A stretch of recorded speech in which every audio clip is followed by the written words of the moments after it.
the HoneyPot Podcast. And today on the pod, we're diving deep into the wild, wonderful world of social intelligence.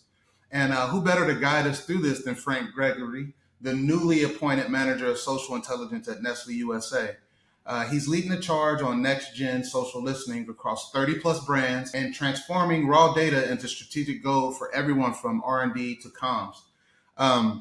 Frank is a 3 times Social Insider winner, which makes him a Social Intelligence Lab Hall of Famer and a true trailblazer in using insights to drive action, not just reports. His resume runs through Audi, MediaCom within Group M, and more, and he's now building a powerhouse at Nestlé that's redefining what listening actually means. And in this episode today, we want to pull back the curtain on how he makes insights impossible to ignore, from learning leadership's buy-in to providing ROI, building influence, and turning budget blockers into breakthrough moments.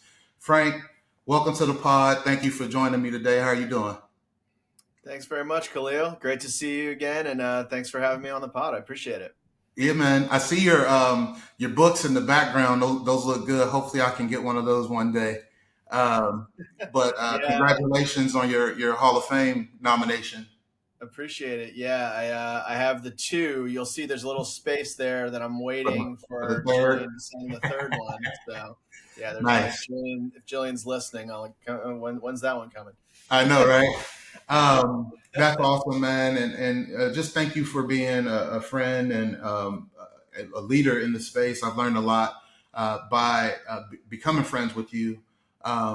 But I want to talk about the industry, right? And, I've seen you do some amazing things from, just coming into an organization like Nestlé and really redefining how things are being done and challenging, how the status quo was there. What are some of those, what are some of the most common misconceptions leadership may have about teams like yours, and how do you address them? Yeah, absolutely. So, I would say that the one of the most common misconceptions is that social listening is there to help support the social team.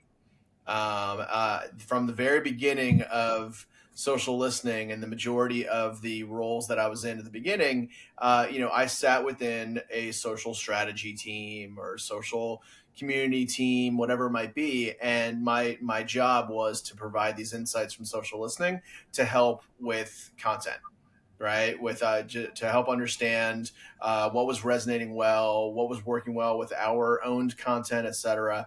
And it was because it was social listening. So social media, it sits with the social team. And what ended up happening was there were, multiple instances where I wish I had the opportunity to show these insights to not just the brand marketers, but someone from, product development or R&D or innovation or market research, right? And so over the course of the years, I just kept pushing to be able to get a larger audience with my clients, to not just showcase to the person who was in charge of social media what these insights are, but like, hey, is there any way I could talk to your head of consumer insights, right? Or someone within your innovation team, because I think that these insights could help to benefit a new product on shelves, right? Or just help with research that you're doing outside of social, like surveys and focus groups and brand trackers and things like that, right? And so I just kept pushing in that way. And I was able to gain some success with that, both when I was on the agency side at MediaCom leading social insights, as well as, when I've been on the client side.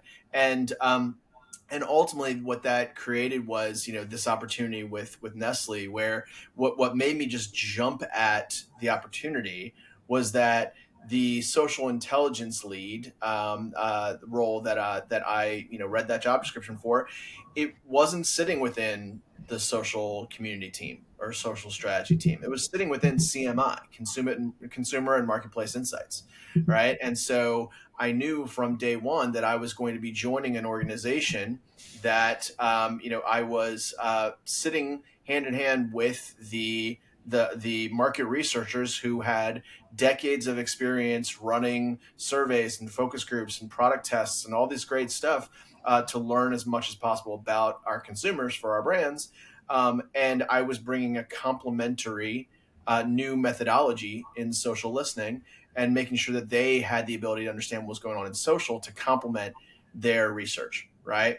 And the other piece to that made it such a great opportunity is that by supporting the CMI organization, that gave me the automatic introductions to those brand marketers and the R&D teams and innovation teams, et cetera, because the fact that the CMI organization is so powerful within a company like Nestle and so influential. They support the brand marketers. They work hand in hand with R&D. They work hand in hand with innovation. And so I knew that they were my avenue to be able to showcase these social insights to a broader level of the organization. Not to say that I don't also work very closely with the social community managers and social strategists. They are one of my key stakeholders, but they're not the only stakeholder. And that's because of the fact that Nestle was innovative enough to think about this job role as sitting within CMI, consumer insights, as opposed to the misconception that often happens, which is social media listening sits within the social media team. And then you've got this little siloed group that only a few people within the organization are seeing these great insights that can come from social intel. Yeah, that's one of the things that I think attracted me to the industry was that it was this challenge to get leadership to understand that social media isn't just something for the kids, right? And we slowly started to kind of knock down those barriers over the last, decade or so of these breakthroughs that happen through social, from Wall Street bets to Ozempic, right? Like, I mean, you see all these things kind of happening, and it's starting with these individuals in the wild, and you can usually get a telltale sign from the social channels in that regard. So kudos to you for that, because you're definitely doing it. And I think a lot of people would love to pick your brain on that. But what I'm hearing is you go where the movers and shakers are of the organization. If it's the consumer market insights team, if there's another ideation team, wherever the teams, where the people with the ideas are, that's where you want to go with that information. So that was a good insight there, Frank. But some people are going to sit on this pod and say, we don't have budget, right? I know that this is something that's important, but we don't have the budget for it. So in times of budget constraints, how do you prioritize what insights to focus on, to present, to try to change that budget narrative internally? Yeah, absolutely. Budget is an issue for everybody, and I've been in the role where I've sat within a very small organization with small budgets, and I've sat within large organizations, right, and with larger budgets. It's the same approach no matter what. What you have to do is, first and foremost, what I did when I got to Nestle. I went out to my brand stakeholders, my CMI stakeholders, and others within the organization, and I said, "What do you wish you what do you wish you knew from social media, right? What insights do you wish you would have right now that could help you?" Right. And so I did these stakeholder interviews where I was asking those broad questions just to see what they said. Right. And the social community managers were saying, yeah, I mean, I want to know what's trending right now because we want to make sure we're jumping on relevant trends. But the CMI teams, innovation teams, they were saying, yeah, I want to know what flavors are being discussed most with positive sentiment around certain flavors for coffee or certain flavors for chocolate or whatever it might be. And so I just asked all of these questions intentionally broad to allow them to just talk in their stakeholder interviews. And then I went back and I mapped those needs to say, okay, all 5 departments that I talked to all talked about trends. 4 out of the 5 departments talked about, historical data and the changes over time in consumer perception shifts. 3 out of the 5 talked about this, right? And so I mapped that all out, and then I took that mapping and translated it into the types of social intel tools that are out there, right? Social listening can give you a great understanding of what are people saying about X, Y, and Z. They might not be able to tell you what is emerging right now outside of the keywords and phrases that you have selected for your known topics, right? So you need to think about the broader kind of unknown in culture, right? Social listening might tell you a whole lot of great insight into consumer perception shifts over time, but it's not going to tell you who those people are in the way that a social audience analysis tool would, right? And so there's a whole kind of, I mean, the Social Intelligence Lab, has a whole mapping of the hundreds of tools that are out there, right, and different capabilities that are out there. What I did was I mapped those stakeholder needs to the types of tools that I would need to be able to implement within Nestle to get to that need, to be able to fulfill that need. And so ultimately that led me to which tools to prioritize when it came to asking for budget, right? And so when I took this to leadership, I started off intentionally with the pie in the sky of this is what social intel can do for your organization when you have a full commitment to the full technology stack and the resources that are needed to be able to generate insights across all these different aspects of social media and social intelligence. Now, let's step back into reality and know that we live in a world with budget constraints and we live in a world with resource constraints. And so the tool that I need first in this eventual long-term stack that we want to build is this one, right? This style of tool. So I want to go off and I want to pressure test these styles of tools to be able to answer as many of the stakeholder needs as I heard in the stakeholder interview, right? So prioritize according to what the stakeholders wanted, then showcase to the leadership the full picture of what's possible with full investment, and then say, okay, understanding we can't get full investment right now because of budget constraints, this is the specific capability that I want right now. This is the tool that I want right now to get me started. Then once I got that tool in place, then I started to showcase the wins, generating the insights to be able to get those to the different stakeholder groups. And I went back to leadership and said, okay, here are the wins that we have from this tool. At the same time, here are the places where I had to tell a stakeholder no. Like, I don't have the right tool to be able to answer that question.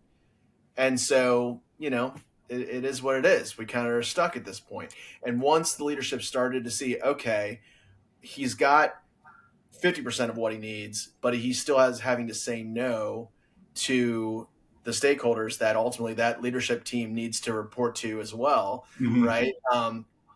That's when they started to say, okay, well, how can we unlock more budget potentially to get you to the point where you can answer 90% of the stakeholders' questions, right? And so it's a slow journey over time, all going back to what do the stakeholders ultimately want? What are their priorities? And how do we make sure that we're able to say yes to as many of those as possible while we slowly build our best-in-class tool stack? That's amazing. And then, like, going back to that piece on showing the wins, right? When you're doing this and growing it, because it's almost like you have to unlock those wins to unlock that next level. How do you show that ROI there? Is it based off of that pain point that they initially had in their stakeholder interviews and you just stay there? Or is there some other wizardry you use to show ROI in what you're doing at the same time? Yeah, I mean, part of it is showcasing the pain point, right? That we now have fulfilled that need. There's no longer a pain point where they don't know the insight. Another piece is to identify unique insights and consumer tensions that maybe traditional research could not have uncovered, that maybe started on social.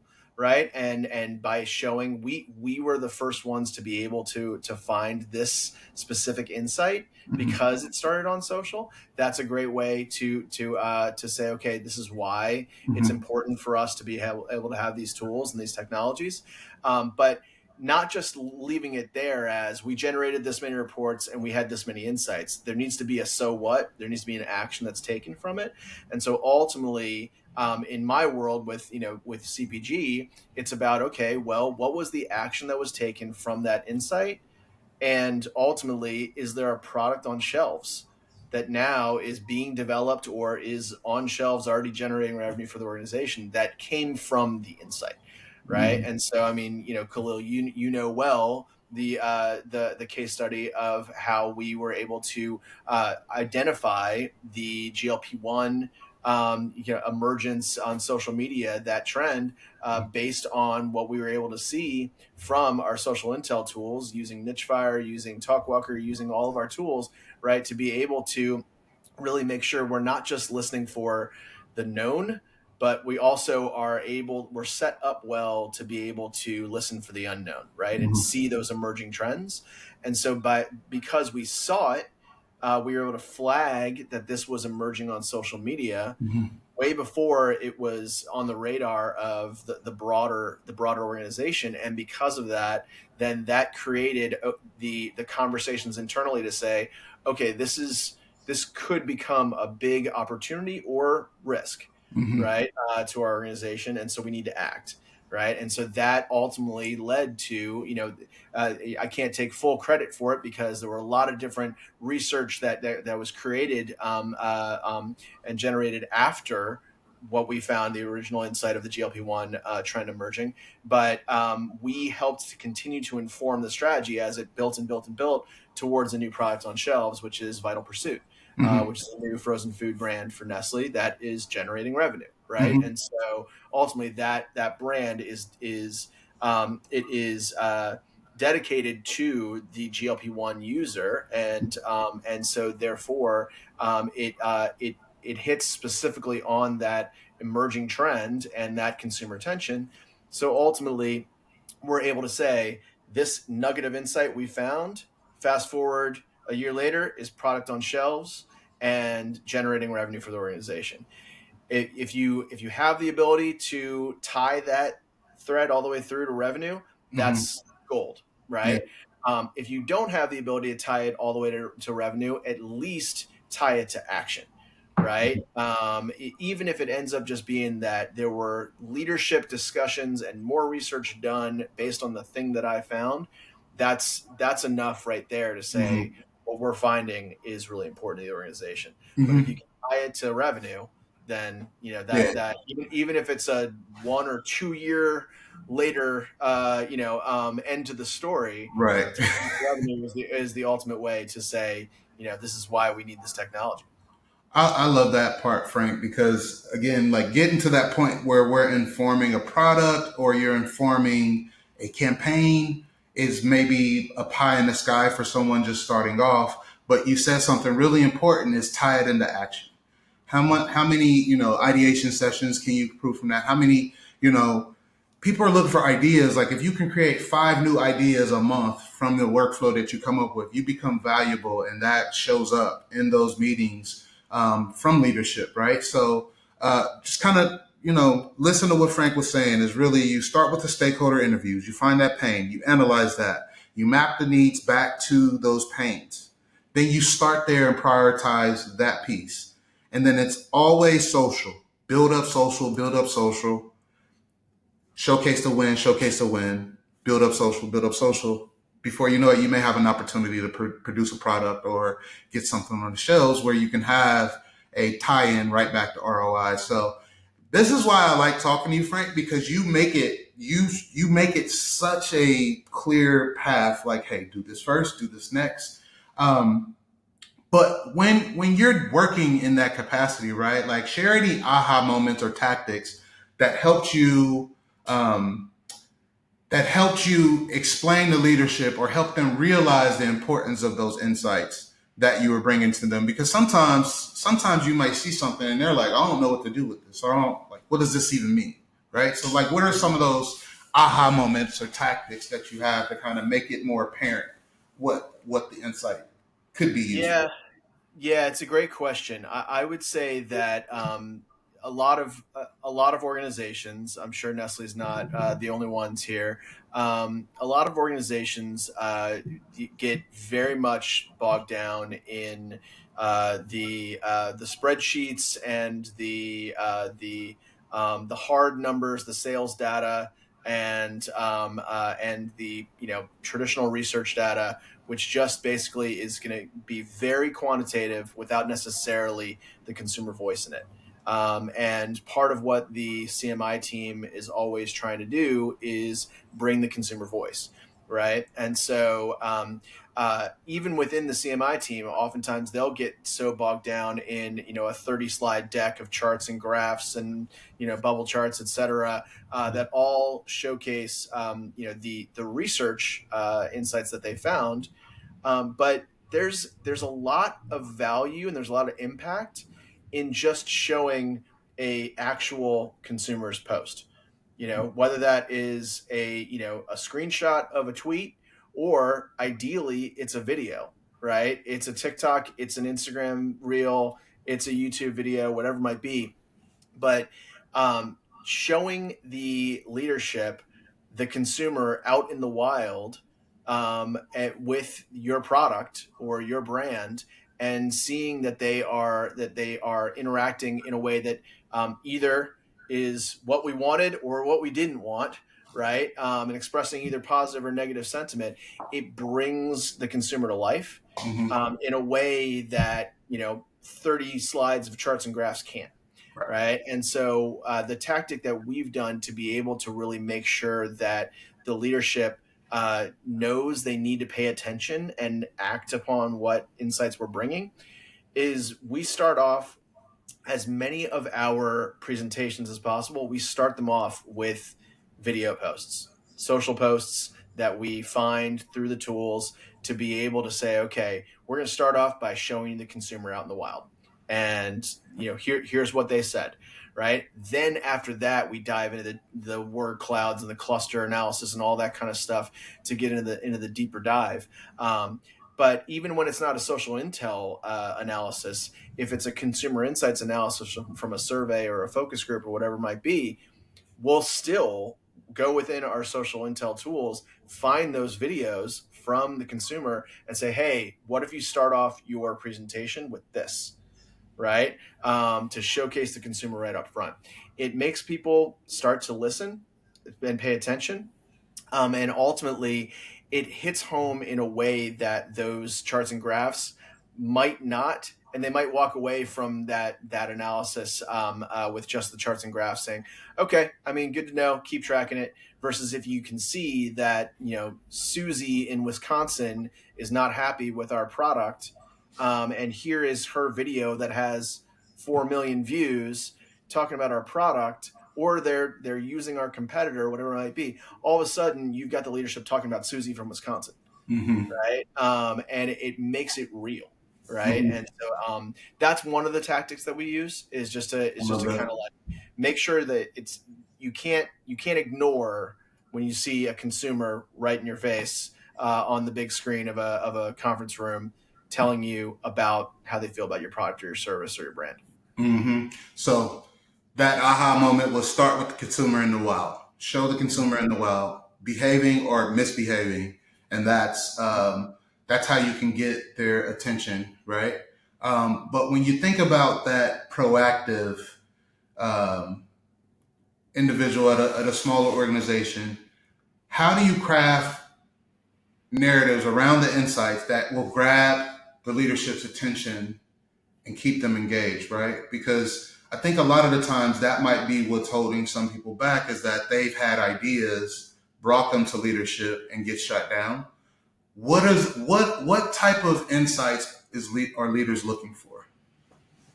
Yeah, I think that the best way to make sure it resonates with a leader is to take it one step further from the show the consumer out in the wild with the videos, is to then take the quantitative approach of being able to show how when sentiment goes up or down related to our brand, this is what's happening with our sales, right? So being able to actually tie it back to what the leadership ultimately needs to answer to and pay attention the most to, which is sales, right? And so, we're working to make sure that our sentiment scoring, our theme detection is as accurate as possible, so that we can then tie as best we can the correlations to business performance. And by doing that, you're starting off by showing the consumer, but then you're quantifying that consumer journey to say, okay, we saw sentiment go up or down. We saw this theme of discussion, whether it's positive or negative, to go up or down, and this is what it did to sales, right? And so when you can get to that point, then you've got the leader's attention, right?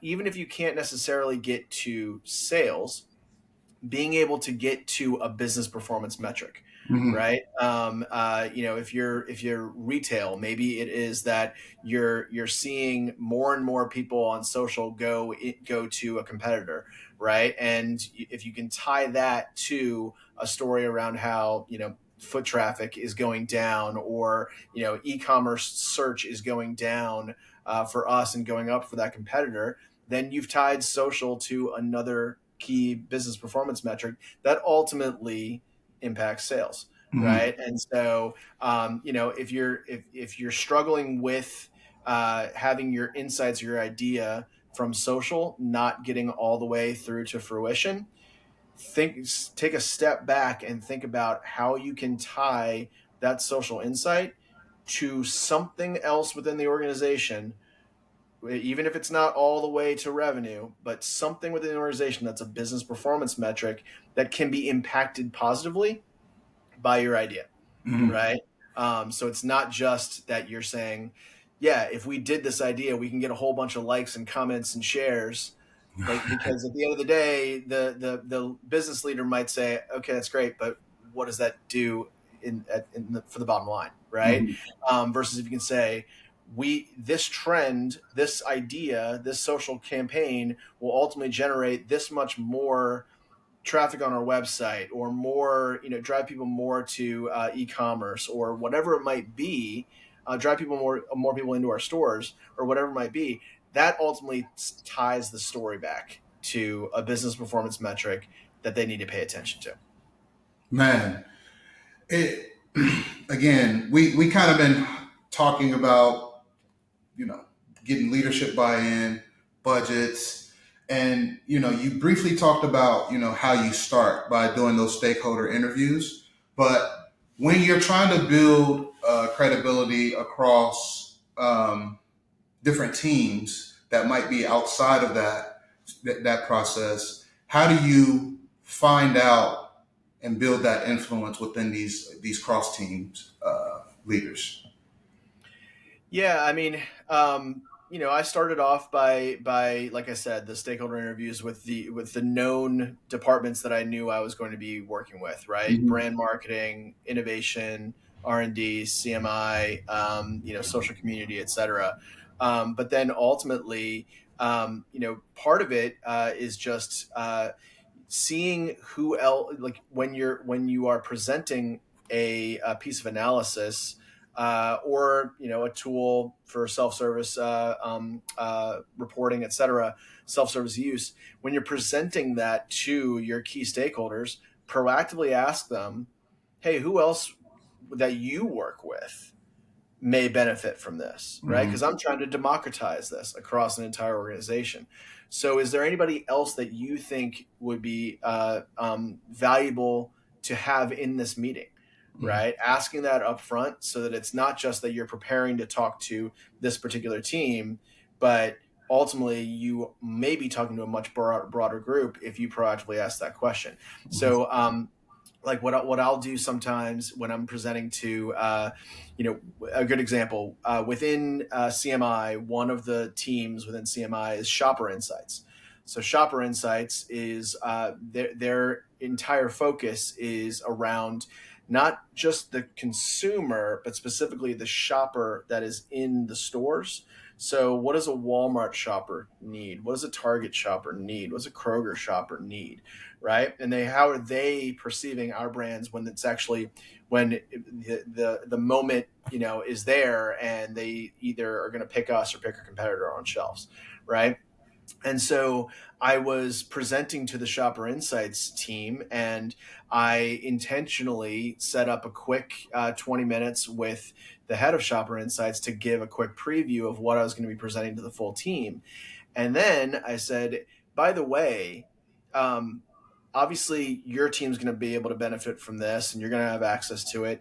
But is there anybody else that you support, that your team supports, that might benefit from this? And that's when they said, you know what, actually, there's a whole category strategy team who are working very closely with the retail sales teams, et cetera, and they would significantly benefit from these insights. Is it possible to get them in the tools too? I'm like, yeah, absolutely. Right.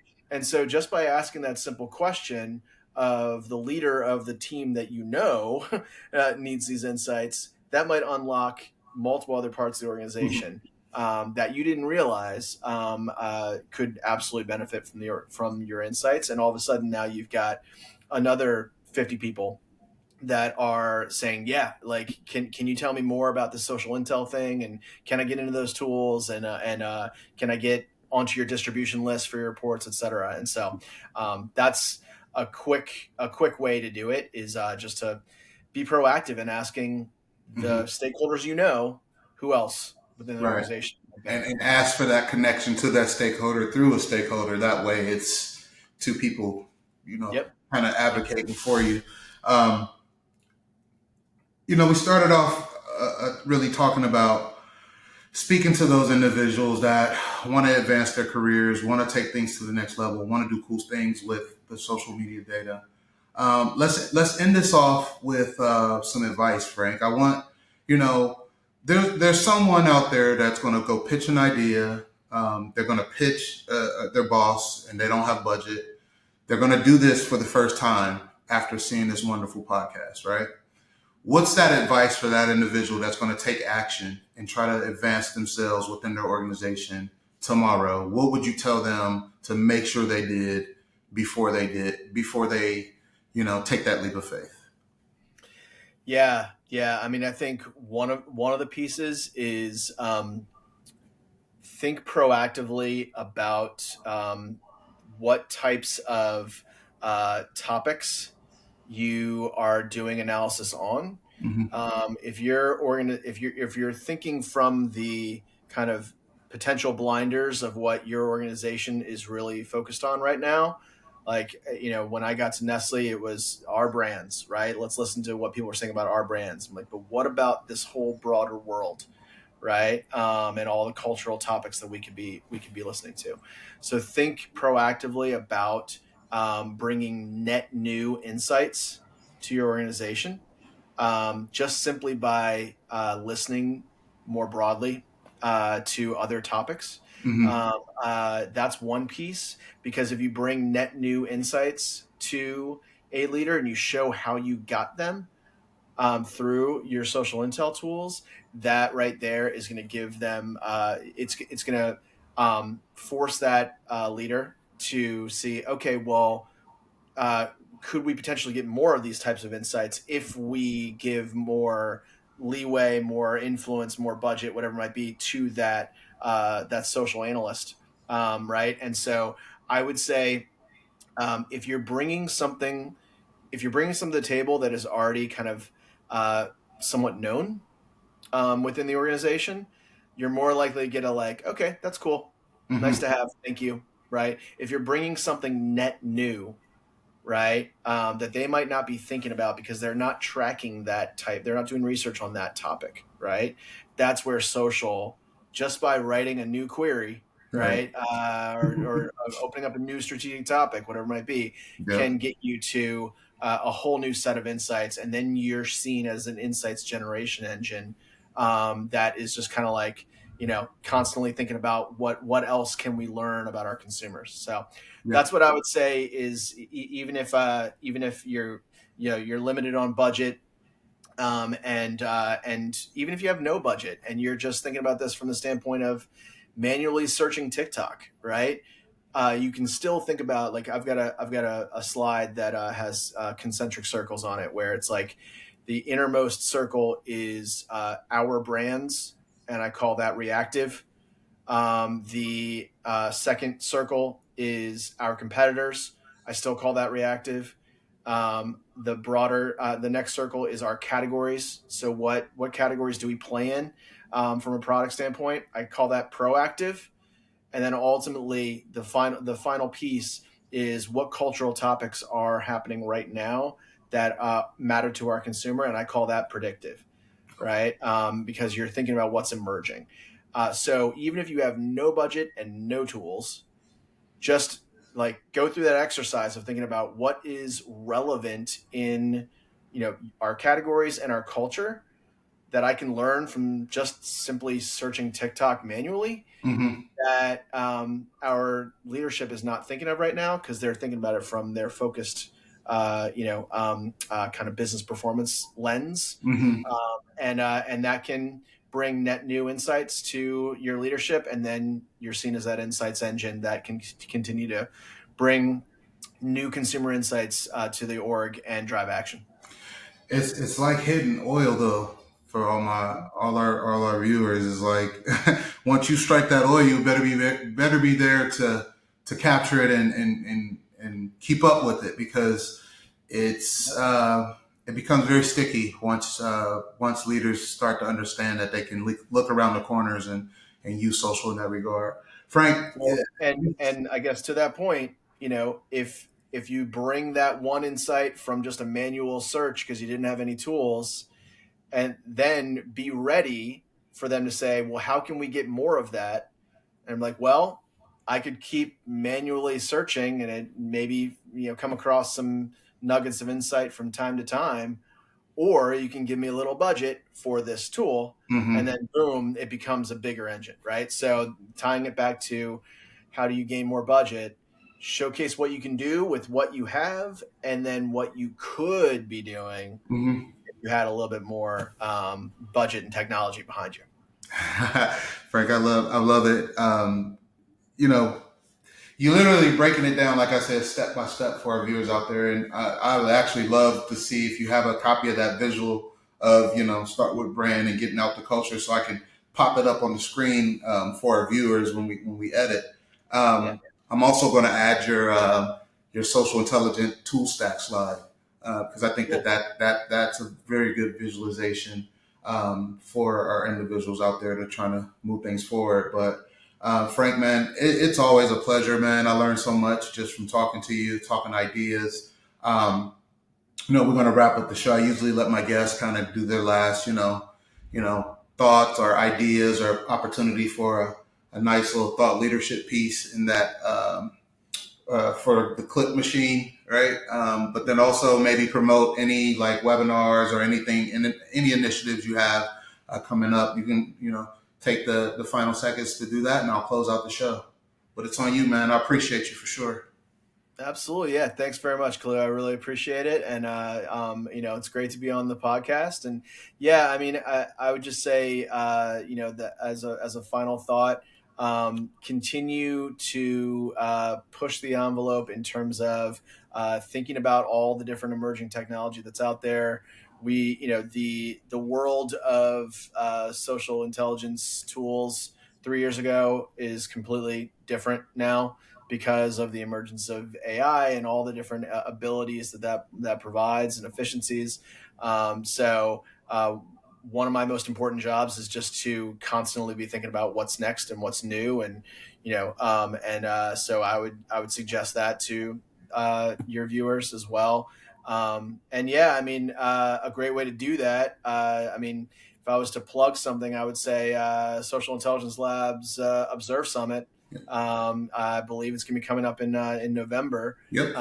And so, get to that. Check out their virtual stuff before you go. They've got a lot of great presentations and webinars.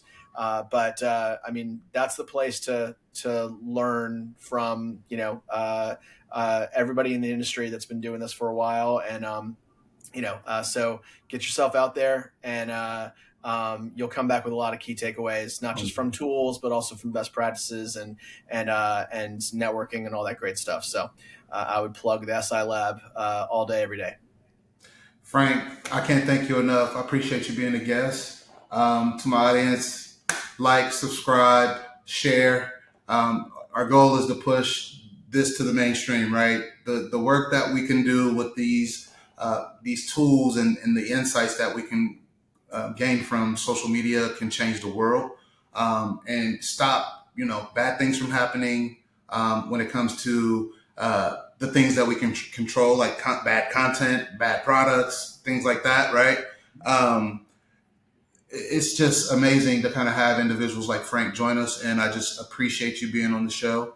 Come to, share the podcast, like I was saying, and, like Frank has mentioned as well, Social Intelligence Lab has a lot of initiatives coming up virtually that you can join and check those things out as well. You also can check out the Niche Fire blog. We got a lot of good stuff coming out, and we also have a newsletter that we're dropping really, really soon. So be on the lookout for that. But until then, Frank, thank you, and we'll see you guys on the next episode. Peace.